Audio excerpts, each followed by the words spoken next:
Imagine waking up one day in a world where all the rules have changed. The values you were taught no longer make sense. The goals you once believed in feel hollow. You look around, and everyone seems to be chasing something: success, money, status, but no one seems truly happy. Sound familiar? Welcome to the modern world. This state of confusion, of feeling lost and disconnected, was exactly what the French sociologist Emile Durkheim tried to explain over a century ago. He called it anomie, a condition where society's moral guidelines break down, leaving individuals feeling adrift. So, how did we get here? And more importantly, how do we find our way back? Durkheim wasn't just any sociologist. He was a thinker who treated society like a scientist in a lab, analyzing its structures, its functions, and its unseen forces. He believed that society was held together, not just by laws or institutions, but by something deeper: a collective consciousness, an invisible bond that gave people a sense of belonging. But Durkheim's journey to becoming one of the founding figures of sociology was no accident.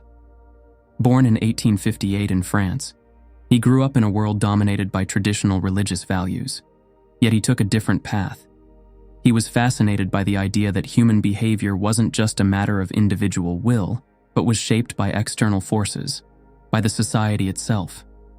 This belief led him to study philosophy, but he soon realized that philosophy alone could not fully explain the complexities of human societies.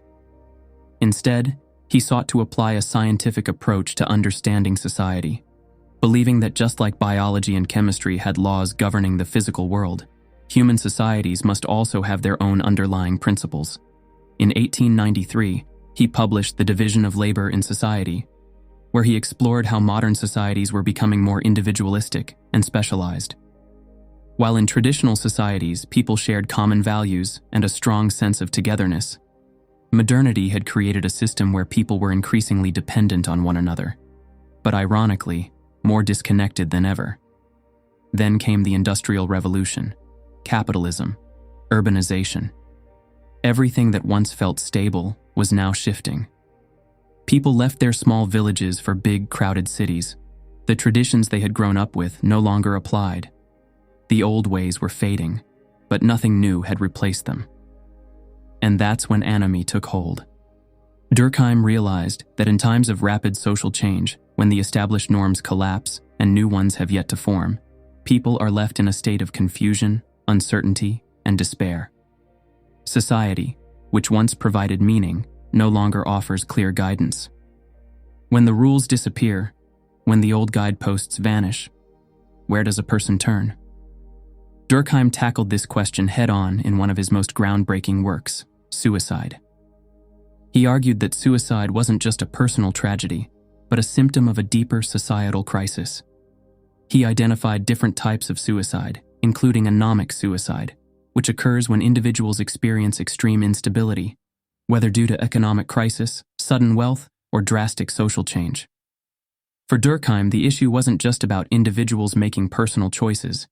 It was about the structural forces shaping those choices. When individuals no longer feel a strong connection to their communities, when they don't know their place in the world, they lose their sense of purpose.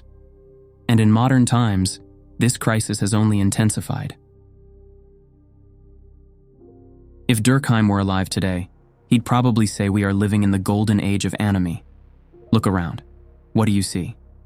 People constantly chasing more money, more status, more recognition. But does it ever feel like enough? We've been conditioned to believe that happiness is just one more achievement away, but no matter how much we get, there's always something missing. This is anomie in action. Society tells us we must be successful, but the definition of success keeps shifting. Advertisements bombard us with the idea that happiness is something we can buy, but after every new purchase, every promotion, every achievement, the emptiness creeps back in. We are more connected than ever, but lonelier than ever. We scroll through curated versions of other people's lives, feeling like we're the only ones struggling. But deep down, everyone feels just as lost. Job security is a thing of the past. One moment, you have stability, The next, a financial crisis wipes it all away. Durkheim believed that economic instability wasn't just a financial problem, it was a psychological one. When people feel like their future is unpredictable, they lose their sense of purpose. And the result? Anxiety, depression, a creeping sense that nothing truly matters. Is there a way out?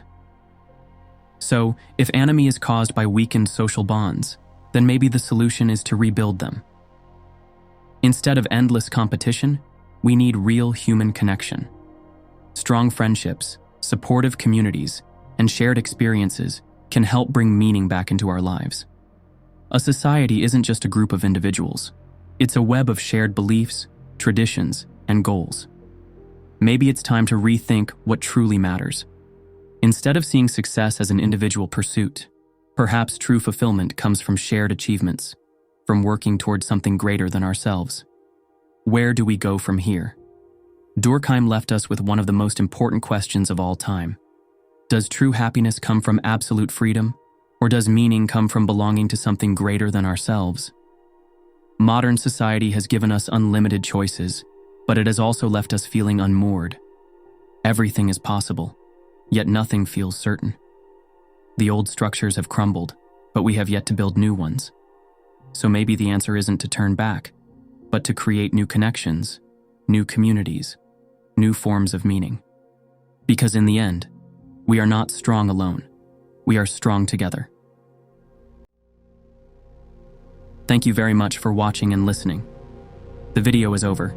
Goodbye.